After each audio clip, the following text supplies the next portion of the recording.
దేవుడు నిన్ను ఆశీర్వదించడానికి పిలవలేదు. ఆయన ఆశీర్వాదాన్ని ప్రవహింపచేయడానికి పిలిచాడు.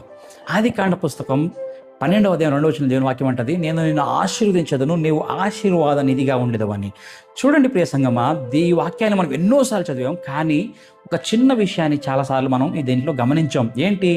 దేవుడు అబ్రహాముతో నేను నిన్ను ఆశీర్వదిస్తానని చెప్పి అక్కడ ఆగిపోలేదు, కానీ ఆయన వెంటనే అంటాడు కదా, నీవు ఆశీర్వాదమై ఉండేదవు, ఆశీర్వాద నిధిగా ఉండేదు అని చెప్తున్నాడు. అంటే ఏంటి? దేవుడు ఆశీర్వాదాన్ని మన జీవితంలో ఒక గమ్యంగా ఇవ్వట్లేదు, కానీ ఒక ఫైనల్ డెస్టినేషన్గా అది ఇవ్వట్లేదు, కానీ మన ద్వారా మరొకరి జీవితానికి చేరాలని ఇస్తున్నాడు. మొట్టమొదటి విషయం గమనించినట్లయితే, దేవుని ఆశీర్వాదం ఎప్పుడు గమ్యం కాదండి, అది ఫైనల్ డెస్టినేషన్ కాదు, అది ఒక ప్రవాహం. నది చూడండి ఎందుకు జీవానిస్తుంది? ఎందుకంటే అది తన దగ్గర తన నీటి నిల్వని ఆపుకోదు, అది ప్రవహింపజే ముందుకు పంపిస్తుంది. అదేవిధంగా ఒకవేళ నీరు ఆగిపోయినట్లు ఏమవుతుంది? అది స్టాగ్నెంట్గా ఉంటే దుర్వాసన వస్తుంది, దాంట్లో జీవం ఉండదండి. ఈవెన్ డెడ్ సముద్రం కూడా, డెడ్ సీ కూడా నీటిని స్వీకరిస్తుంది, కానీ అది బయటికి పంపదు. అంటే ఎందుకే దాన్ని మృత సముద్రం అంటే? ఈరోజు ఒకవేళ ఇది భౌగోళిక సత్యం మాత్రం కాదు, కానీ అనేక మంది విశ్వాసుల ఆత్మీయ స్థితి కూడా ఈరోజు ఇదే విధంగా ఉందండి. గమనించినట్లయితే, దేవుడు నీకు ఇచ్చింది నీ దగ్గర ఆగిపోవడానికి కాదు, నా దగ్గర ఆగిపోవడానికి కాదు. ఈరోజు దేవుడు మనల్ని క్షమించాడా మనం ఇంకొకరిని క్షమించేవారుగా ఉండడానికి? దేవుడు ఈరోజు మనకు కృప చూపించాడా మనం ఇతరులకు కృప చూపించడానికి? దేవుడు మనల్ని పైకి నెత్తాడా మనం పడిపోయిన వారిని కూడా ఇంకొకరిని పైకి లేవనెత్తడానికి?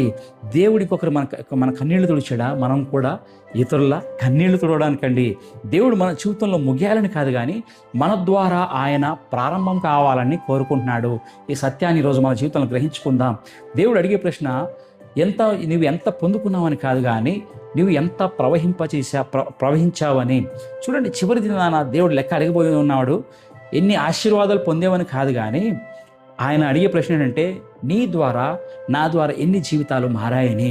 నీ ప్రార్థనలు, నీ ప్రేమ, నీ సేవ, నీ కరుణ, నీ సమయం ఎంతమందిని నా దగ్గరకు అవి తీసుకురాగలిగాయనే ప్రశ్న అడుగుతున్నాడు. అదే పరలోకపు లెక్క అయి ఉందండి. గమనించినట్లయితే ప్రేమికులారా, ఈరోజు మనలో చాలామంది దేవుని దగ్గరకు ఒకే ప్రార్థనతో వస్తున్నాం. అదేంటంటే, ప్రభువా నన్ను ఆశీర్వదించు, నన్ను.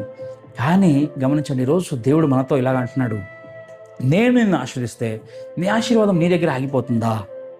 లేక నీ ద్వారా ఒక విరిగిన కుటుంబానికి ఆశగా, ఒక నిరాశపడిన వ్యక్తికి ధైర్యంగా, ఒక పాపికి రక్షణ మార్గంగా, ఒక తరానికి వెలుగుగా ప్రవహిస్తుందా అనే ప్రశ్న ఈరోజు అడుగుతున్నాడు.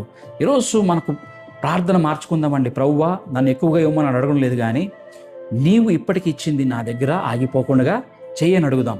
నా జీవితం ఒక కాలువలో కాదు, జీవజలాలు ప్రవహించే నదిలా మార్చమని అడుగుదాం. నన్ను ఆస్వాదించిన వ్యక్తిగా కాదు, నీవు ప్రవహించే పాత్రగా